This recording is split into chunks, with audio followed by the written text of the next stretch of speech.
You'll hear each extract only once. You have to complete your answers as you listen.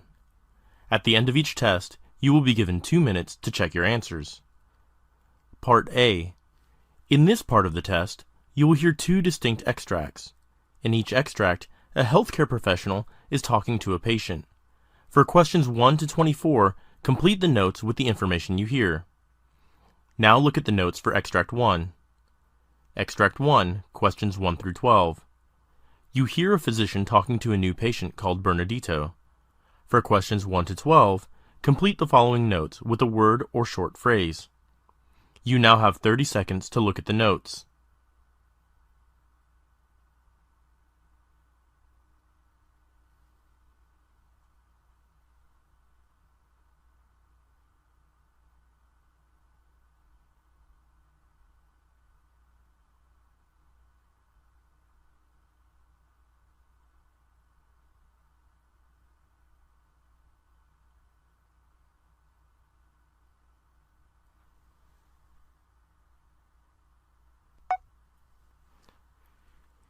Good afternoon, doctor. I am Bernardito.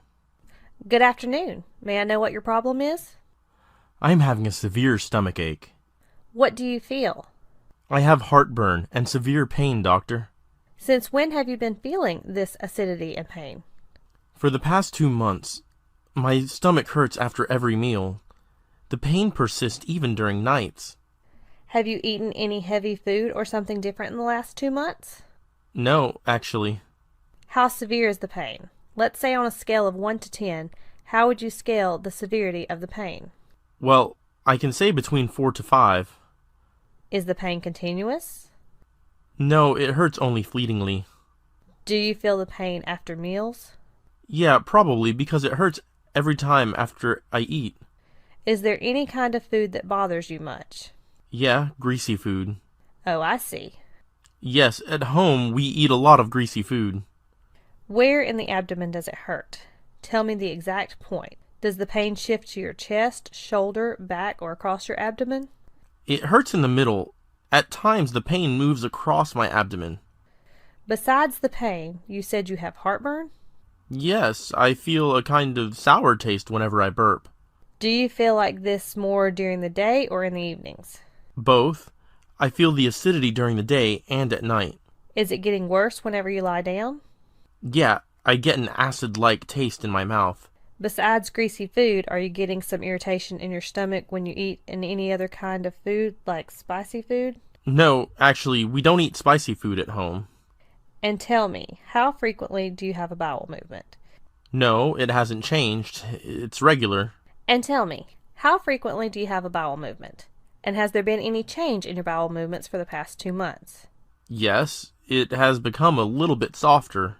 Is there any change in the color? Yeah, it is greener. Greener and not darker? Any blood in your bowel movement, or is it darker? Not darker.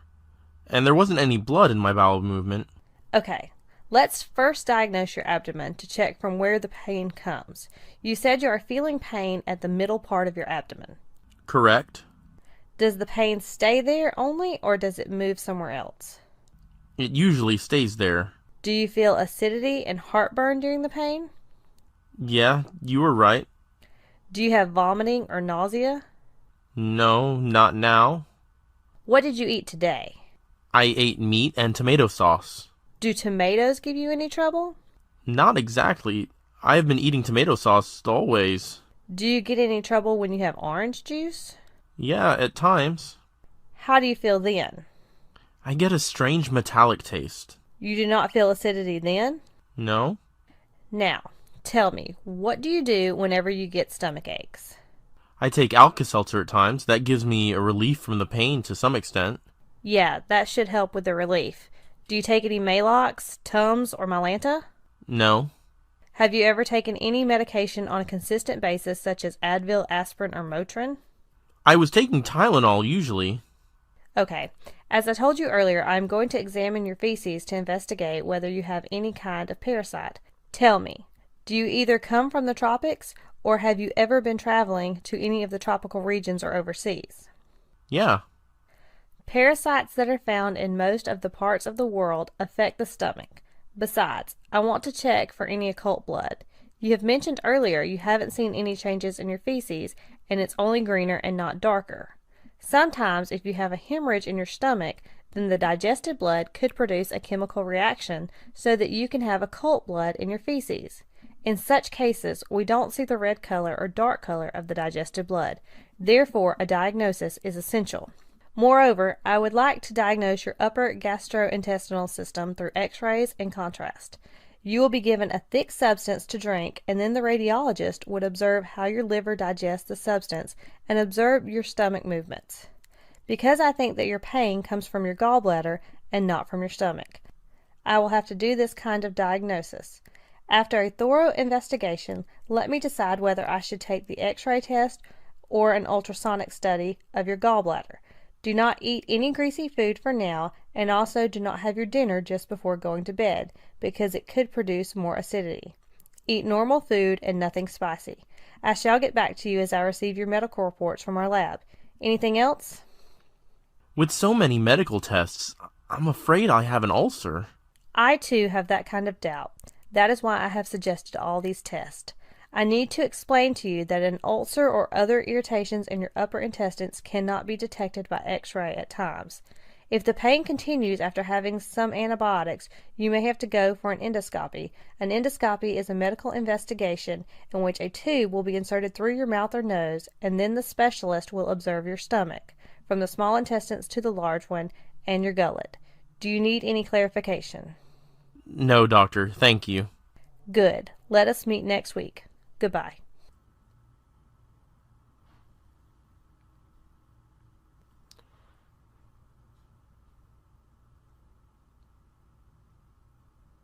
Extract 2, questions 13 to 24.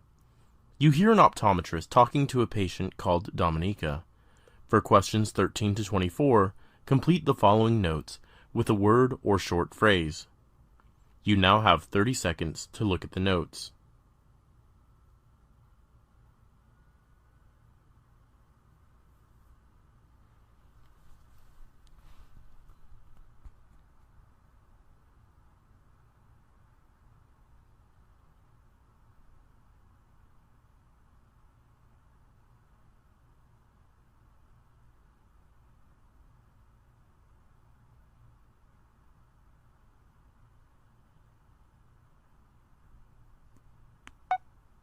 Good morning, Mrs. Dominica. How can I help you? Good morning, sir. Can you show me your registration card? Or should I search your details through your mobile number?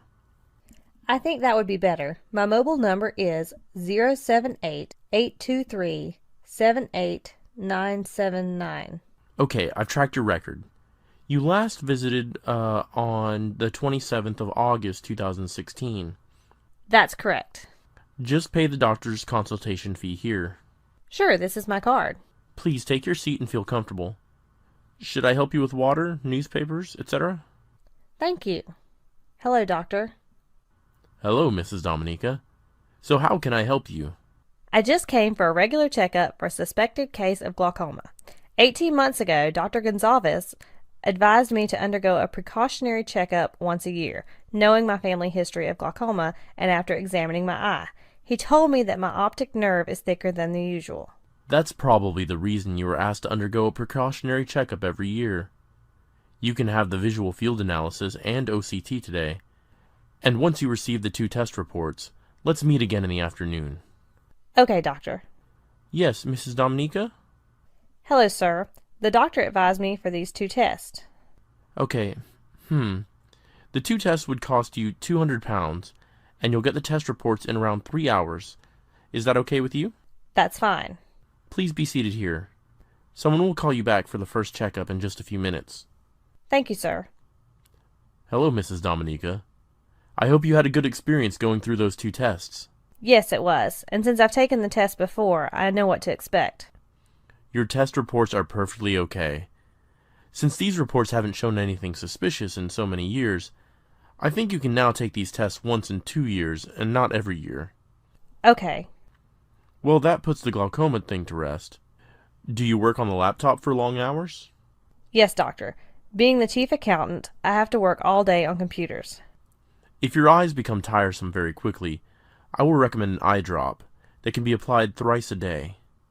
Generally, the eyes become tiresome when we continuously look at the computer screen without blinking for long.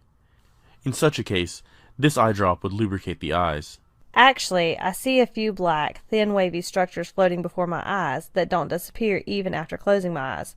What are they? Will it cause any serious problems to my eyesight? Not actually, they're called floaters. As we age, floaters develop to different extents. They're not harmful. Actually, floaters may appear like gray or black specks, cobwebs, or strings that float during eye movements and appear to break away when you look at them directly. Generally, most eye floaters are caused due to age-related changes that occur as the jelly-like substance called vitreous inside the eye becomes more liquid. Are they very serious, doctor? Getting a new floater or the appearance of light flashes are the signs that the vitreous gel is pulling on the retina that can lead to a retinal detachment, a serious condition that can be treated with a surgery. Can anything be done about the floaters in the eye? Rarely, floaters may become very dense and plentiful and affect the eyesight. In such cases, a surgical procedure called vitrectomy may be suggested to remove floaters from the vitreous. A vitrectomy is performed to remove the vitreous gel along with the floating debris from the eye. How can I get rid of floaters, doctor? Normally, most of the eye floaters don't require treatment. It requires some patience and caution to get rid of them over time. When floaters become so large or numerous, they can impair the vision. What kind of vitamins will be effective to treat floaters? Although our government doesn't approve the Food and Drug Administration for treating floaters, there is anecdotal evidence that intake of vitamins can improve the eyesight and reduce the dominance of floaters. You can take a vitamin A supplement that includes selenium, magnesium, and DHA, as these nutrients help to treat floaters. Can you suggest to me some foods that will be effective to control my eye floaters? Well, you can indulge leafy green vegetables like spinach, kale, and collards in your meals. You can also have salmon, tuna, and other oily fish, eggs, nuts, beans, and non-meat protein sources. Citrus fruits or juices such as orange, oysters, and pork in your diet. Thank you, doctor. Thanks for your time. You're welcome.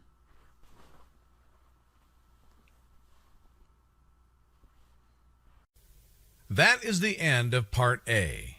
Now, look at Part B.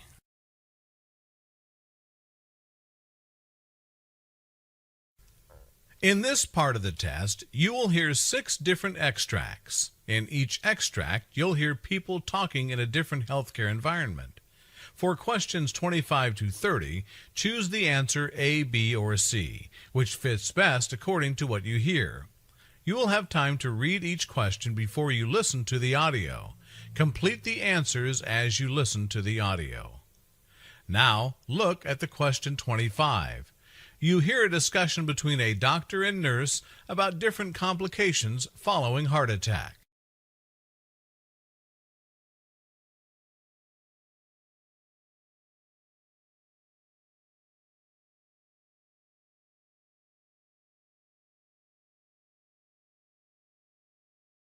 Hello, doctor. What types of complications are expected following heart attack? Well, there are 2 types of complications that can occur following a heart attack. The first problem occurs pretty much straight away, and the second complication occurs later on. Immediate complications following a heart attack are arrhythmias is the immediate complications in which the heart beats irregularly, either too fast or too slowly. Cardiogenic shock is when the patient's blood pressure drops suddenly. Therefore, the heart cannot supply adequate blood for the body to function properly. Hypoxemia is the condition when the oxygen levels in the blood become too low. Pulmonary edema occurs when the fluid accumulates in and around the lungs. Deep vein thrombosis occurs when the deep veins of the legs and pelvis develop blood clots that either block or interrupt the flow of blood in the vein. Myocardial rupture occurs when the heart attack damages the wall of the heart. That has an increased risk of a heart wall rupture. Ventricular aneurysm is when a heart chamber called a ventricle forms a bulge.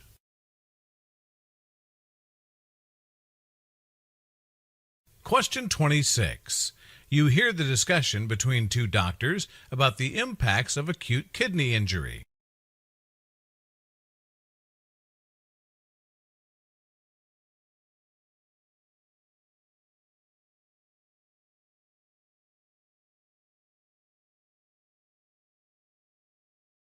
What are the impacts of acute kidney injury, doctor? Acute kidney injury is a common and severe complication of surgery, especially cardiac surgery.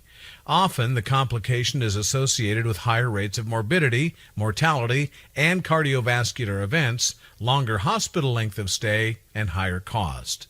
During stage 1, there will be an increase in serum creatinine of 1.5 to 1.9 times baseline, an absolute increase of at least 0.3 milligrams per deciliter, or urine output of less than 0.5 milliliters per kilogram per hour for 6 to 12 hours. During stage 2 of acute kidney injury, there will be an increase in serum creatinine of 2.0 to 2.9 times baseline, or urine output less than 0.5 milliliters per kilogram per hour for 12 or more hours.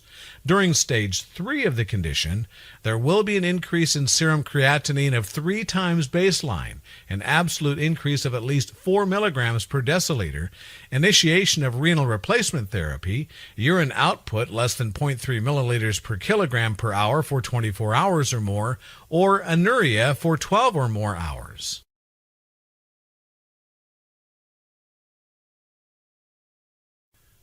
Question 27.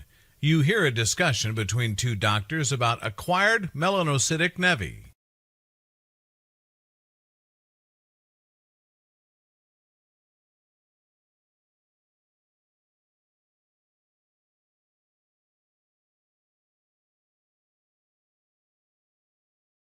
Hello, doctor. What are acquired melanocytic nevi? Acquired melanocytic nevi are clumps of melanocytes that originate during childhood but manifest during 30 to 40 years of age. Junctional nevi form macules, with the skin markings becoming slightly more prominent. They are circular flat lesions with a uniform brown coloration. They have lentiginous cells, which are round or oval or spindle-shaped. Dermal nevi are raised pale brown or skin-colored lesions, and often hairy, having focal globules and fine vessels or pale areas. Pseudo-horn cysts may be seen. The cells are epithelioid with amphiphilic cytoplasm, and the melanin is in granules. Compound nevi may be raised with a wart-like surface in certain cases, and are usually lighter brown than junctional nevi are. They have round or oval globules of pigment, and these may form cobblestone patterns.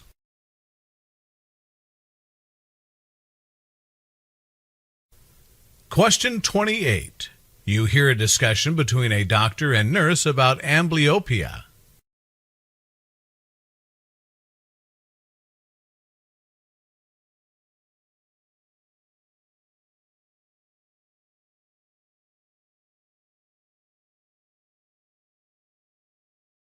Hello, doctor. Can you explain what is an amblyopia? Well, amblyopia is the medical term for lazy eye that refers to a condition in children where the vision in one eye fails to develop adequately. This usually affects ability of the child to see using the weaker eye. In strabismic amblyopia, a squint develops due to a mismatch between the muscles that support the position of the eyes. Therefore, the brain ignores the eye that is not straight and relies on the images generated by the stronger eye. In a condition called anisometropic amblyopia, the refractive error is greater in one eye than the other eye. Therefore, the brain ignores the more farsighted eye and relies instead on the eye that provides a clearer picture. However, the weaker eye remains straight. Therefore, the defect may go unnoticed by the parents or primary care doctor. In the condition called deprivation or occlusion amblyopia, one eye is deprived of vision due to the development of a blockage, such as a cataract. The ocular media becomes opaque, preventing visual information from reaching the brain.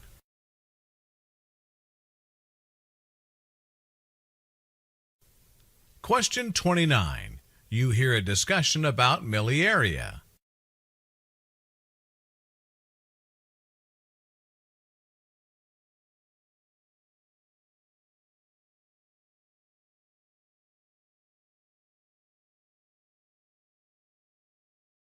Hello, doctor. What is miliaria?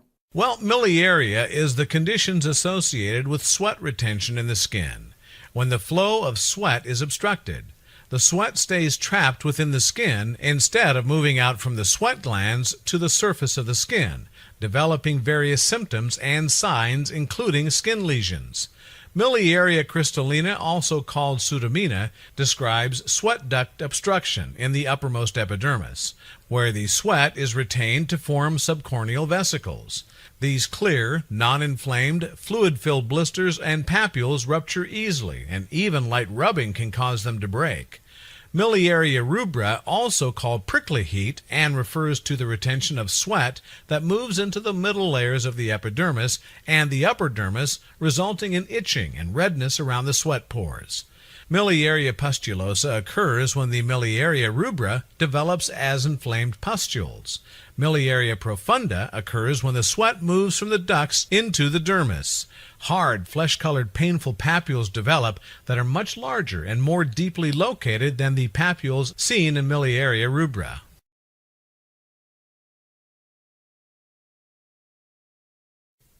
Question 30. You hear a lecture about different type of stents.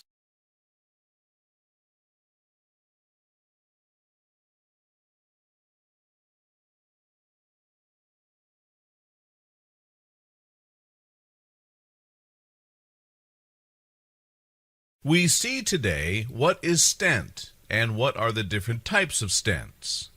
Stent is a splint that is placed inside a duct, blood vessel, or canal temporarily to aid healing or relieve an obstruction. Primarily, they are used to keep narrowed blood vessels open and patent, to allow sufficient blood flow or bodily fluid. Coronary stents are a tubular, mesh-like device that do not have any embedded medications in them. Drug-eluting stents are coated with medications to prevent inflammation and retinosis of the artery on a long-term basis. A urinary stent is used to hold open the ureter in cases where it is narrowed. Ureters are long tubes that carry urine from the kidneys to the bladder, where it is stored until it is emptied. Urethral and prostatic stent is used to open up the narrowing caused by an enlarged prostate pushing against the urethra, preventing the normal outflow of urine. Peripheral vascular stents are used to keep blood vessels outside the coronary arteries open. Stent grafts are tubular devices made up of a special fabric that is supported by a rigid metal stent. These are mainly used for vascular surgeries, such as to repair abdominal aortic aneurysm. Stents can also be used to keep the food pipe of the esophagus open in case of esophageal constriction, and biliary stents can be used to maintain adequate drainage of bile into the intestine.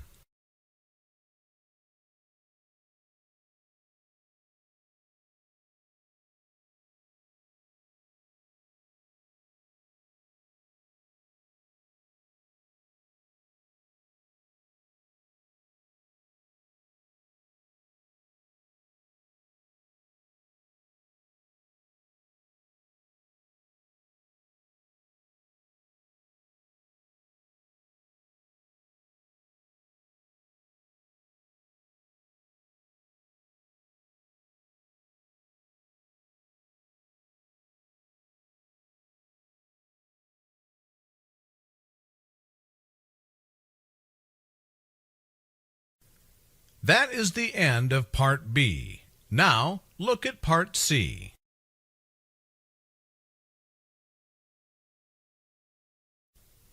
Part C.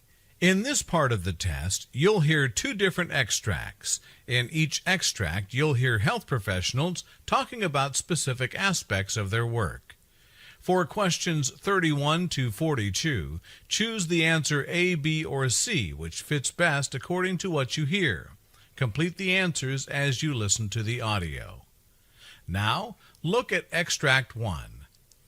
Extract 1, questions 31 to 36. You hear the discussion between a senior doctor and junior doctors on epidermal nevi. You have 90 seconds to read questions 31 to 36.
Hello, doctor. Can you please explain different types of epidermal nevi?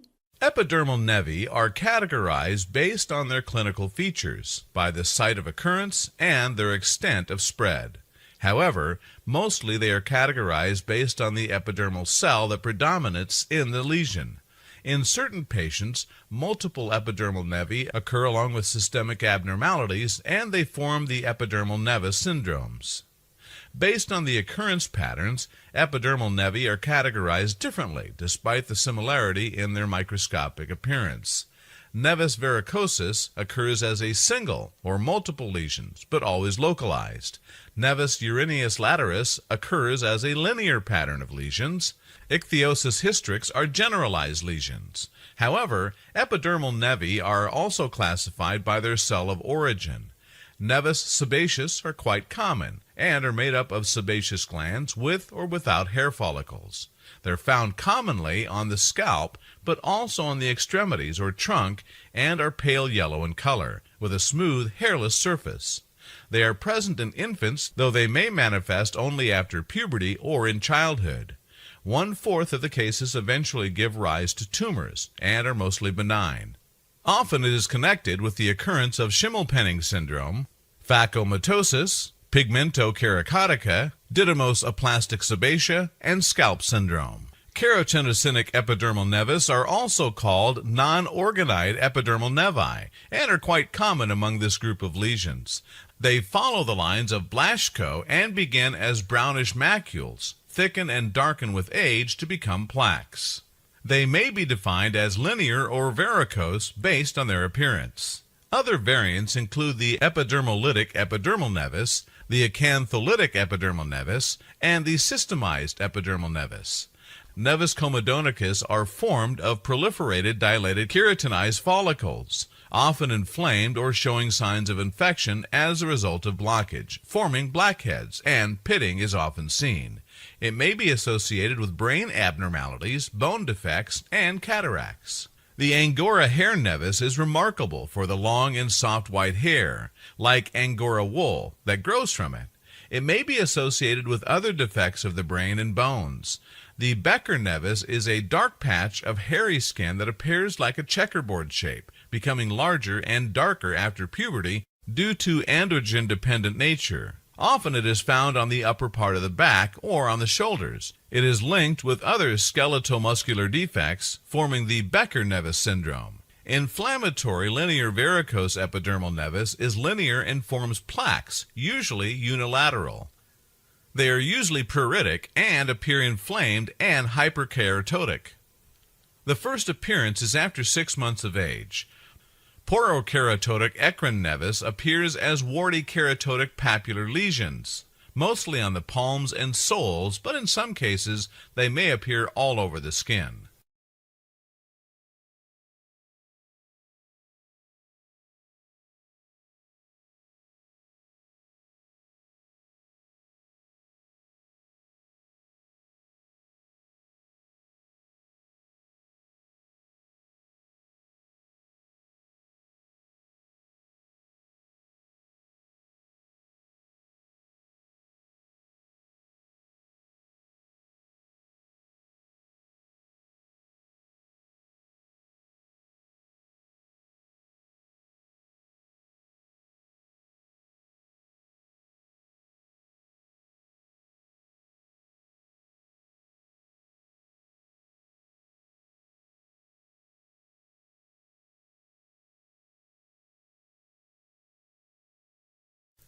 Now, look at Extract 2, questions 37 to 42. You hear the discussion of a physician with junior doctors on different types of gangrene. You have 90 seconds to read questions 37 to 42.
Hello, doctor. Can you explain different types of gangrene? Well, the term gangrene refers to the death of tissues due to lack of blood supply and deeper invasion of infected tissues, which are broadly classified into two categories, dry and wet gangrene. Although there are many types of gangrene, all types of gangrene manifest either as dry or wet form. In the dry gangrene, there is obstruction or slowing of blood flow into the organ or part of the body that is affected. Peripheral parts like toes, fingers, nose tip, earlobes, etc. are commonly involved. Often, dry gangrene is seen in patients of type 1 and type 2 diabetes, where long-term high blood sugar damages the small arteries and blood vessels that supply blood to the end parts of the body, such as fingers and toes, resulting in obstruction and slowing of blood flow and ultimately gangrene. In patients with dyslipidemia or high cholesterol, there is a risk of cholesterol deposition and lipids called plaques within the blood vessels. In the peripheries, such as fingers and toes, this leads to decrease in the blood vessel diameters by narrowing of the lumen, resulting in formation of gangrene. Patients with peripheral arterial disease develop fatty acid deposits or develop narrowing of peripheral blood vessels. Certain conditions include scleroderma and Raynaud's disease, where the blood supply is restricted to leg or hand muscles, resulting in gangrene. Dry gangrene is usually identified by cold, painless, and dry and shriveled up affected part. However, there will be healthy skin surrounding them. The area affected appear mummified. Wet gangrene occurs due to infection and invasion of bacteria into deeper tissues after injuries, foot ulcers, frostbites, or burns. There is excessive swelling of the affected part due to release of the toxins from the invading bacteria, resulting in blockage of the blood supply and worsening of the infection as the white blood cells cannot reach the area affected via blood vessels. Wet gangrene spreads much quicker than dry gangrene and may result in life-threatening complications like septic shock. Wet gangrene appears discolored or black and often with acute and excruciating pain. There are black blisters and foul-smelling pus beneath the thinned skin at the area. Since the infection is associated with discharge of pus, it is called wet gangrene. Gas gangrene is caused by bacteria called Clostridium that is found in spores present in the soil. Gas gangrene was a common cause of death in the wars. The gangrene is caused by the toxins released by the bacteria. Gas gangrene is further categorized into three types: traumatic gas gangrene, occurring after injury; non-traumatic gas gangrene; recurrent gas gangrene, caused by C. perfringens species of bacteria. Necrotizing fasciitis is a deep tissue infection caused by bacteria like Staphylococcus or Streptococcus. The bacteria spreads deep into the skin and into the tissues and attacks the soft tissue and the fascia, which is a sheath of tissue covering the muscle. This can occur in an extremity following a minor trauma or due to the opportunity for the bacteria to enter the body, such as surgery. The necrotizing fasciitis infection, known as flesh-eating bacteria, is most common with minor trauma. A mixed bacterial infection is often the cause after surgery. Internal gangrene is caused when blood supply to an internal organ is hampered, usually by pressure from another organ or growth. For instance, in hernia, there is an abdominal opening where the intestine may get blocked, and the blocked area turns gangrenous. Noma or cancrum oris affects the face. Fournier's gangrene is a rare but life-threatening condition affecting the penis and genitalia.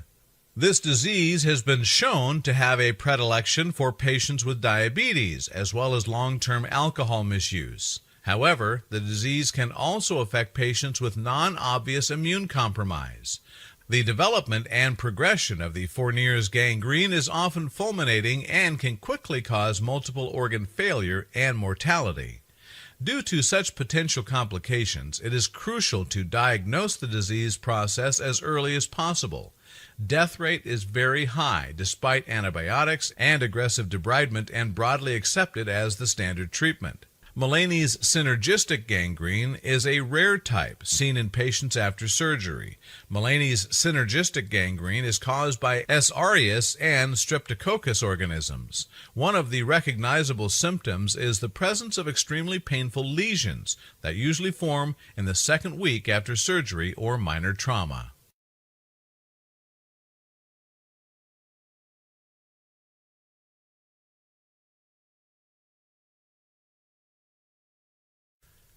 That is the end of Part C. You now have 2 minutes to check your answers.